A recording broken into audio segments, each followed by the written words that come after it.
അപ്പോൾ ഇന്ന് നമ്മളോടൊപ്പം ഉള്ളത് ഈ പ്രൊജക്റ്റ് സ്വിഫ്റ്റാണ്. പ്രൊജക്റ്റ് സ്വിഫ്റ്റിലെ വർക്ക് എന്ന് പറയുന്നത് ഈ ഗ്രില്ലുകളെല്ലാം ഗ്ലോസി ബ്ലാക്ക് ചെയ്യണം, അതോടൊപ്പം fog lamp cover glossy black ചെയ്യണം, ആൻഡ് ഓഫ് കോഴ്സ് ഈ ഹെഡ്ലൈറ്റിനകത്തുള്ള ക്രോം മെറ്റീരിയൽസും നമുക്ക് ബ്ലാക്ക് ഔട്ട് ചെയ്യാനുണ്ട്. തീർച്ചയായും ഹെഡ്ലൈറ്റ് ബൾബ് വരുന്ന ഡൂം പോർഷൻ നമ്മൾ അതുപോലെ ലീവ് ചെയ്യുകയാണ്, ഇല്ലെങ്കിൽ നമുക്ക് വെട്ടം കുറയും.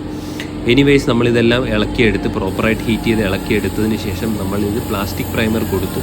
അത് ക്യൂർ ആയതിനു ശേഷം മാത്രമാണ് 2K ബേസ് ബ്ലാക്ക് അടിക്കുന്നത്.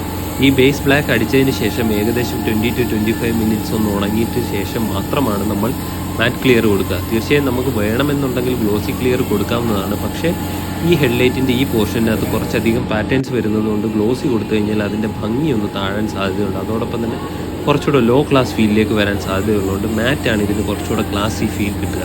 അപ്പോൾ തീർച്ചയായിട്ടും നമ്മൾ ബേസ് കൊടുത്തതിന് ശേഷം മാറ്റ് ക്ലിയറും കൊടുത്തിട്ടുള്ള ഒരു ഔട്ടാണ് നിങ്ങൾ കാണാൻ പോകുന്നത്. അപ്പോൾ നമ്മൾ പ്രോപ്പറായിട്ട് മാസ്ക് ചെയ്തിട്ടുണ്ട്. ഇത് ക്രോം ആയതുകൊണ്ട് തന്നെ ഈ ക്രോം വരുന്നത് ഹൈഡ്രോ ഡിപ്പിംഗ് പ്രോസസ്സ് അല്ലെങ്കിൽ വാട്ടർ ക്രോമിംഗ് പ്രോസസ്സിലൂടെ ആയിരിക്കും. അപ്പോൾ ഇത് നമ്മൾ മാസ്ക് ചെയ്തിട്ട് തിരിച്ചിളങ്ങുമ്പോൾ വളരെ കെയർഫുൾ ആയില്ല എന്നുണ്ടെങ്കിൽ ആ ക്രോം പോർഷൻസ് ഇളകി വരാനുള്ള സാധ്യതയുണ്ട്, എസ്പെഷ്യലി പഴയ ഹെഡ്ലൈറ്റുകളാണെങ്കിൽ.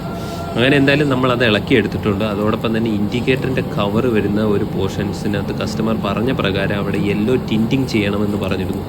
അത് കൈൻഡ് ഓഫ് ഒരു പലരുടെയും പല ടേസ്റ്റ് ഡിഫറെൻ്റ് ആയിരിക്കും. എന്നിരുന്നാലും അദ്ദേഹം പറഞ്ഞ പോലെ തന്നെ നമ്മളത് കറക്റ്റായിട്ട് യെല്ലോ ടിൻറ്റിങ് ചെയ്ത് പ്ലേസ് ചെയ്തിട്ടുണ്ട്. ചിലർക്കൊക്കെ ഇതിൽ കുറച്ച് ഓവറായിട്ട് തോന്നാം, ചിലർക്കൊക്കെ ഇത് വളരെ ബ്യൂട്ടിഫുൾ ആയിട്ടും തോന്നാം.